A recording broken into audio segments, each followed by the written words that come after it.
In this presentation, you'll learn about working with LAS datasets or LAS datasets in ArcGIS version 10.1.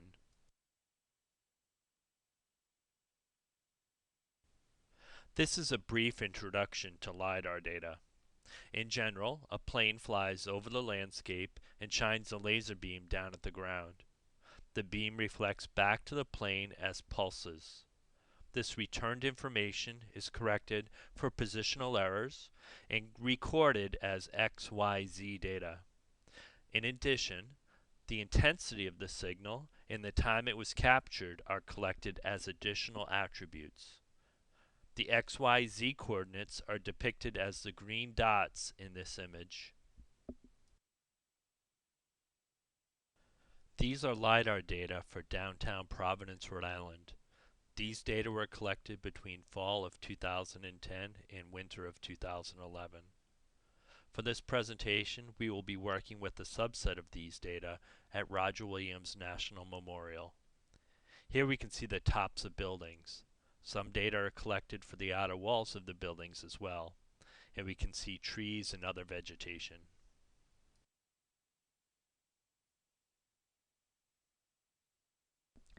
This ellipse shows the location of Roger Williams National Memorial. This is where we will need to acquire the data we will be working with. These are the 4 LAS files for this area. I downloaded these files to my computer from the Rhode Island Geographic Information System website. These will be my input files for the LAS dataset I will be creating.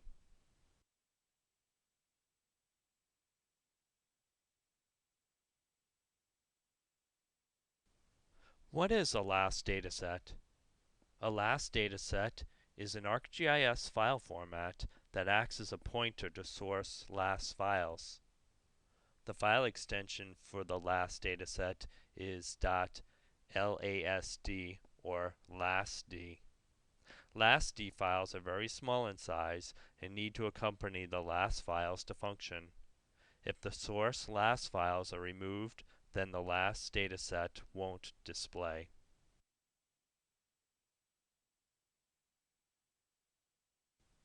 In ArcGIS, I will be using the tool Create LAS Dataset. This tool form requires that I enter any input files I wish to use and the name of the output LAS dataset.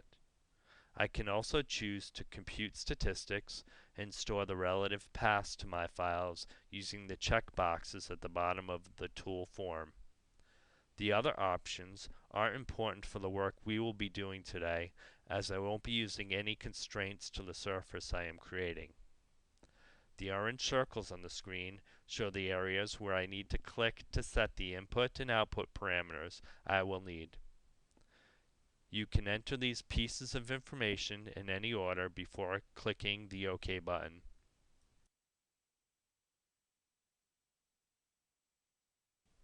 Here is the tool's completed form just before I push the OK button. We can see the list of my 4 input files. We can also see the name of my output LAS dataset that I am creating. This file has an extension of LASD. We can also see the coordinate system of my LAS dataset. I suggest setting this in the event this information isn't explicitly set in the input LAS files. I would consult the metadata of the LAS files for the coordinate system parameters needed. The last option is to store relative paths. I check this option in the event I wish to give the LAS dataset to someone else or if I wish to copy it to a DVD.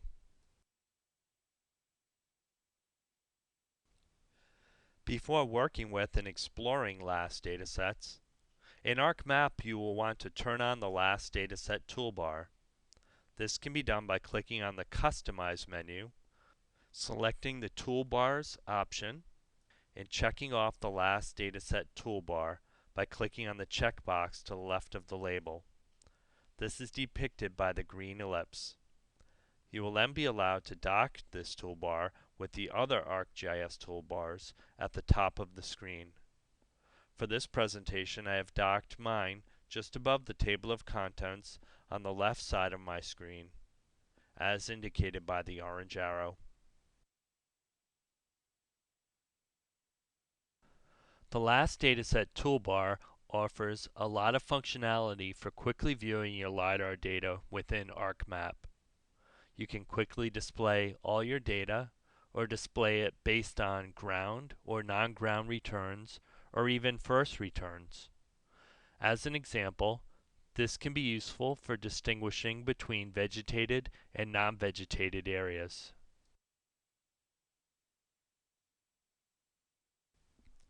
Using the LAS Dataset Toolbar within ArcMap, if you click on the word Filters, or the drop-down icon represented as an inverted triangle, the list of choices will appear. From this list, you can see the 4 options available. The next series of slides will depict how our data appear in ArcMap when using these various options. When we select the option All, we can see all of our LiDAR data. Notice that our map legend represents how the default colors relate to the various elevation values. Here we can see the lower elevations as various shades of blue and green, and the higher elevations as browns and gray. Notice the building rooftops in shades of brown. Here we can see our filter that displays non-ground return values from our LAS dataset. This looks similar to the filter we use for all values.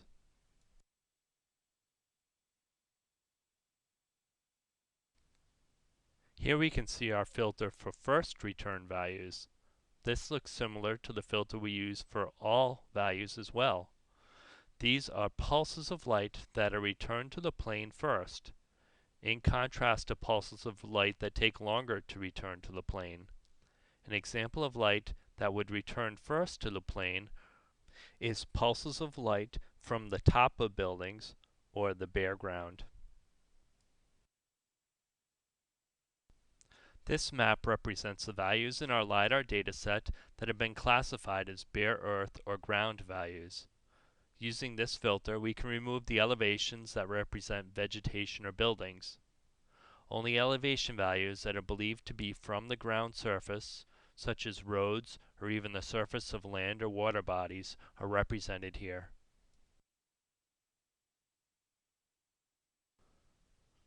These filter types are important because they can determine what values get converted using the LAS dataset to raster conversion.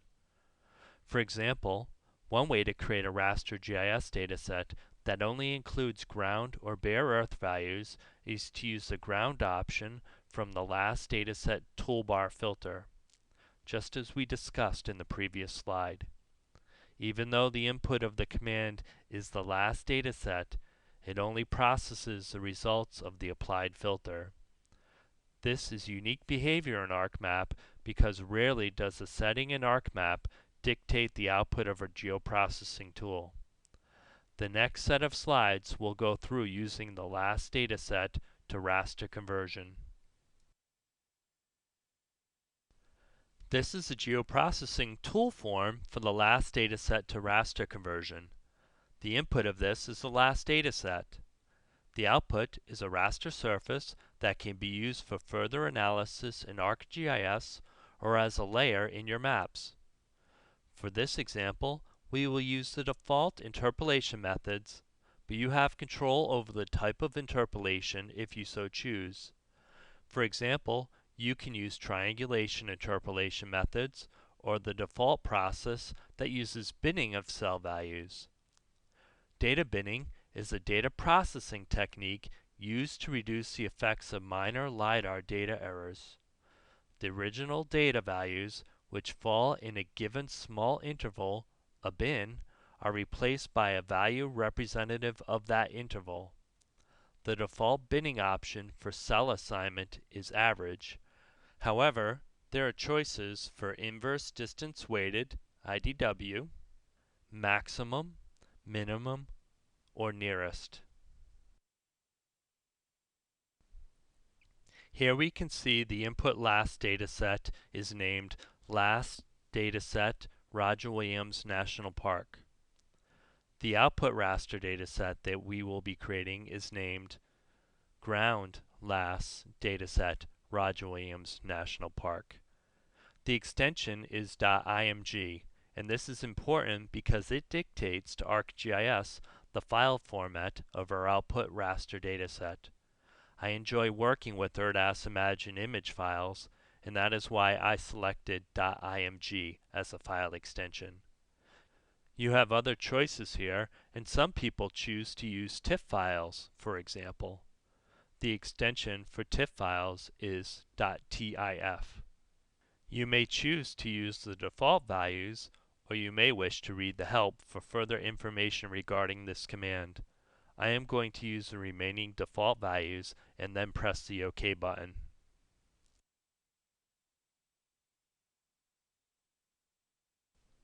This is the output of the LAS Dataset to Raster command. You may not find this very interesting to look at because it is just shaded elevation values using shades of black and dark gray. One option you have is to change the default shading to stretch between other colors. In this situation, I like to create a hillshade of my raster surface. This will allow us to better enhance the values to emphasize the 3D nature of the source data. We will now look at the hillshade tool. This tool is found with your ArcGIS geoprocessing tools. We will then show you the same area shaded in shades of black to gray, but represented as the hill-shaded surface.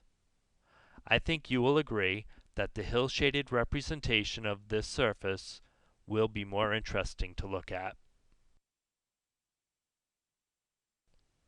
This is the geoprocessing tool form for the hillshade command.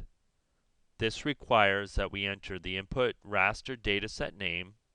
In our case, the raster we created that represents ground returns from our LiDAR data. The output is a hillshade of our raster surface.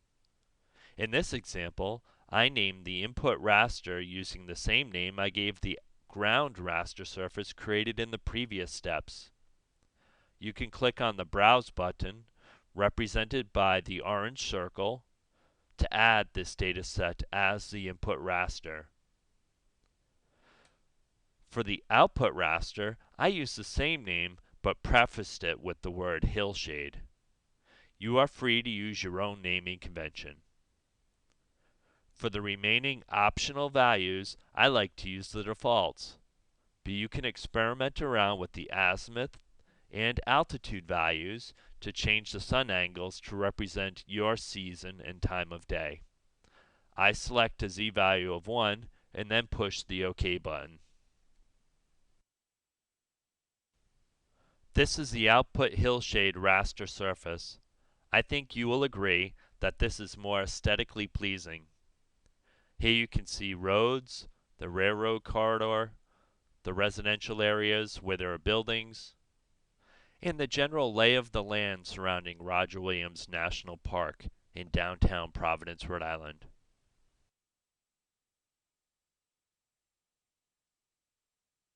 We are now going to see a more advanced technique for creating a raster surface from our LiDAR data. We already did this using the ground filter on the LAS Dataset Toolbar, but we now want to do it independent of ArcMap. Why would we want to do this? Well, one reason, this approach is useful if you want to create a raster surface from a LAS dataset using Model Builder. We are now going to work with the classification button on the LAS Dataset Toolbar. This button activates a drop-down list of choices. We are interested in knowing the code values for our LiDAR data, so we will select the class option. We will use these code values to determine which of our LiDAR points have been classified as ground. We will use this value for ground as input into the next tool we will be using.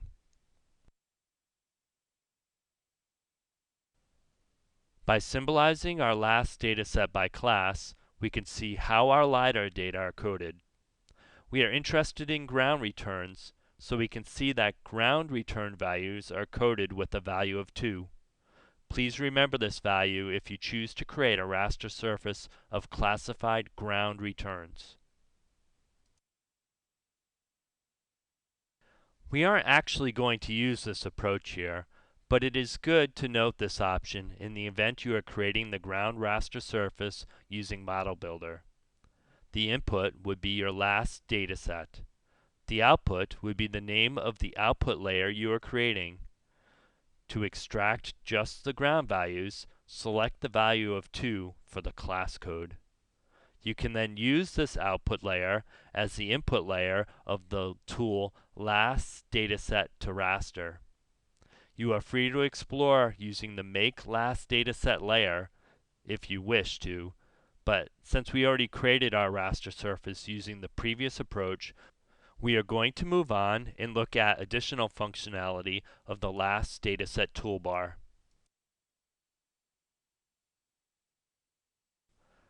Going back to the LAS Dataset Toolbar. Besides changing the filter on our data, or symbolizing the data based on classification or elevation, we can also choose how our LiDAR data are represented in ArcMap. We can display these data as elevations, by aspect, by slope, or using contour lines. For those of you familiar with TINs or terrain data models, you may see a similarity. These data are symbolized using triangles. The 3 corners of the triangle are connected to 3 neighboring elevation points to create a complete surface. Let's take a look. Here we can see our LiDAR data symbolized by elevation using tin faces or little triangles. Look closely and you can see little triangles on the screen. Here we can see our LiDAR data symbolized by aspect using these tin faces. Again, we can see some of the triangles. Triangles colored red have a northern aspect. Triangles in dark blue have a western-facing aspect. Scientists use aspect when they are conducting vegetation research, as some species grow best when they live in an environment that has a suitable aspect.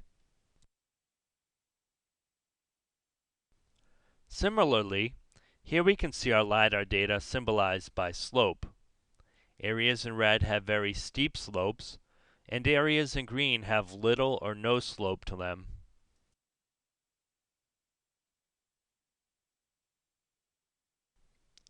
An additional way to symbolize our data using the LAS Dataset Toolbar is by selecting the Contour option. Here we can see contour lines of our LiDAR data being automatically generated. If you need better rendered contour lines, then I suggest working with the geoprocessing tools for creating contours. People familiar with ArcGIS may have viewed 3D data using the Spatial Analyst Viewer or the ArcGlobe Viewer. However, there is a new 3D viewer that is included with the LAS Dataset Toolbar. This tool is the last icon on the far right of the toolbar, and I have circled it here in green. Be sure to view your LAS dataset using this 3D viewer to fully explore your LiDAR data. Finally, there's a very powerful profile tool with the LAS Dataset Toolbar. It is circled here in green in the upper right corner of the screen. The Profile tool allows you to view a profile of a rectangular swath of your data. Here we can see a profile of the data for this Providence area. With this Profile tool, you are able to zoom into the profile or select individual points within the profile. This tool is very robust because you can also edit your LAS datasets and have the results written back to your source LAS data files. Editing classification values in LAS files won't be covered in this tutorial. Here we can see the park area represented by the orange park boundary. I am going to turn on the LAS dataset, and then I'm going to use the Profile tool.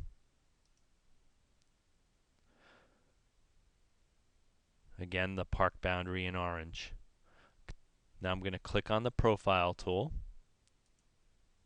And now I get this crosshair on the screen. And if I click release, it starts to draw a line. Then I click again, release, and now my line is completed. Now I'm able to go to the right or left and a rectangle will appear. I'm trying to match. You can only have it go so wide. There is a limit. If I go too far, I see this do not continue icon appear. So I'll have it generally match the park area. Click the button to finish that rectangle. And now I can see in my profile tool the various elevations colored based on the legend in ArcMap.